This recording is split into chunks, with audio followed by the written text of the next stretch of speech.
And welcome to The Bottom Line, where we unpack some of the main business and economic stories of the day. The recession that the Hungarian economy is facing now hasn't come out of nowhere. 2 years ago, in autumn 2022, research was already pointing to the Central and Eastern European countries' upcoming struggles. What happened to the economy between then and now? What can change between now and the next parliamentary elections due to take place in 2026?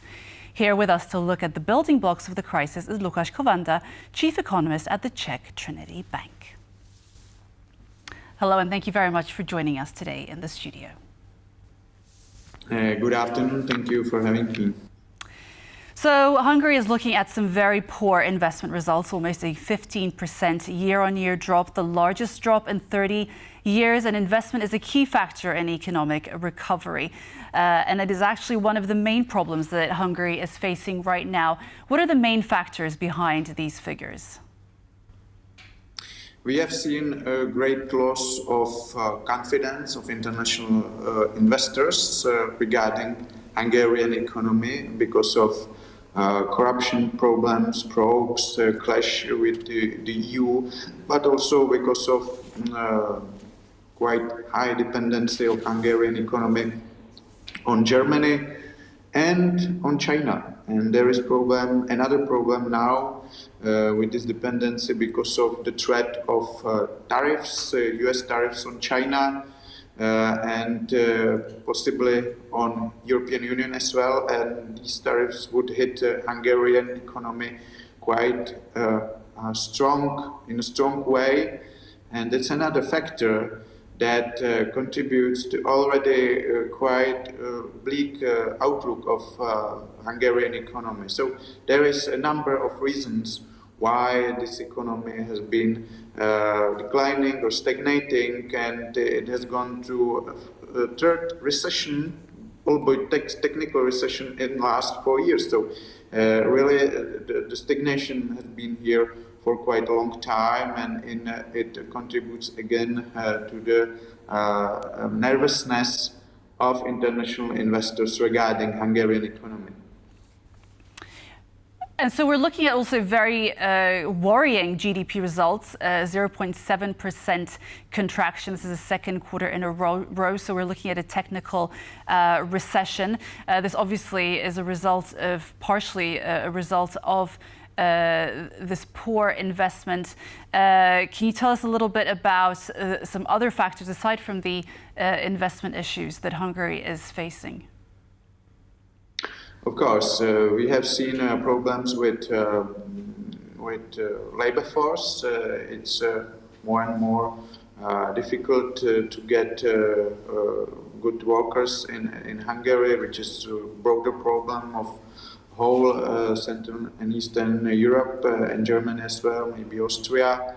And then there is the problem with quite high and expensive energy prices. Again, this is not an isolated problem of just Hungary, but it's a broader problem of all the region of Central and Eastern Europe and Germany, Austria, and other neighboring countries. And quite a high dependency of the Hungarian economy on Germany on one hand and China on the other, another factor. And then we have political instability and insecurity of investors about who would govern Hungarian state or who would govern because of that Hungarian economy after the elections of 2026. Another factor, there is expectation on the side of investors that next year Mr. Orbán's government would increase quite rapidly its spending to increase the likelihood of winning in the elections of 2026. So that's another factor, because huge, deep deficits are inflationary in general. So inflation may be another problem for the Hungarian economy already now, and that's another factor for its quite slow growth is that because of inflation threat, inflation expectations, the interest rates, and because of weakening currency, forint, the current rate, basic rate is 6.5%, which is the highest together with Romania in whole European Union. So again, there's another factor, high interest rates, and because of that, quite expensive borrowing for investments, for example, even for, of course, domestic companies and firms and enterprises. I wanted to ask you about the Moody's ratings that has lowered Hungary's outlook from stable to negative, and also the fact that essentially the economic situation is slightly becoming more political. The elections are in 2026, which is in some ways around the corner, but also a lot can happen before then. There's the issue of unlocking the EU funds. Do you think there are any chances that these funds could be unlocked prior to the parliamentary elections? And also, how significant a role could these funds play in kickstarting the economy from an investment perspective? It's about 20 billion euros, so it's a it's quite large amount of money, and I don't see a big chance. I see only a little chance that these funds will be unblocked before the parliamentary elections of 2026. And if Mr. Orbán wins again in these elections, I don't see there is much higher likelihood that the funds would be unblocked even after these elections. On the other hand, when Mr. Magyar, which is now a major rival of Mr. Orbán's, and his party, TISA party, is getting more and more preferences. If he is the winner of the elections and is able to get together next government, then I see quite a high chance, quite likelihood of unblocking the funds in 2026, because Mr. Magyar has this unblocking of these funds as a major promise of to voters he has been giving to them, and he also wants to join the Eurozone. Hungary would join Eurozone, and that would help also get back losing confidence of international investors.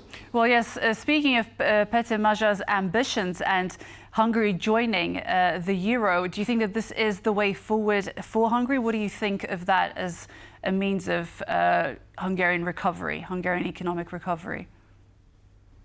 As I said, it may get back some of the confidence that Hungary has lost during last few years under Mr. Orbán's government, especially in last 4 or 5 years.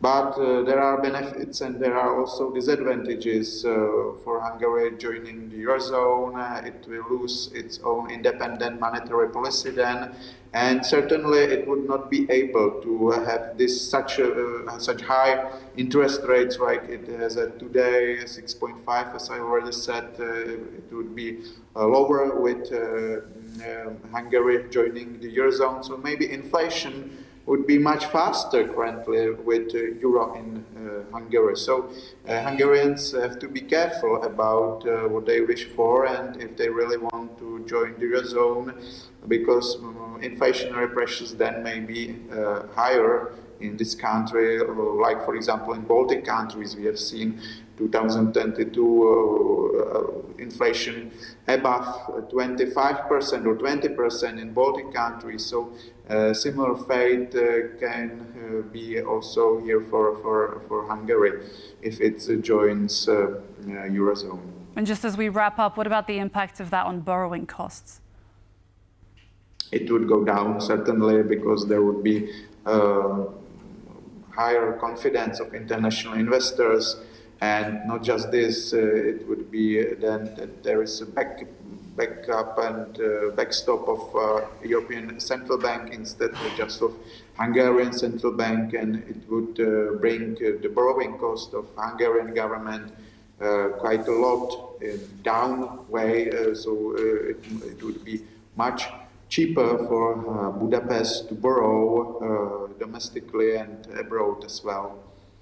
Okay, Lukáš Kovanda, thanks so much for joining us. Again, it was good to have you with us. Thank you for having me. Have a nice evening. Bye-bye. And that was Lukáš Kovanda, Chief Economist from Trinity Bank in the Czech Republic. Thanks so much for joining us today. I was your host, Marie Cato. Make sure you join us again tomorrow for Business Arena at 5 p.m. CET on TVP World. And for the latest in regional business, follow us on X and on tvpworld.com. And for more news and features, stay with us on TVP World. Goodbye.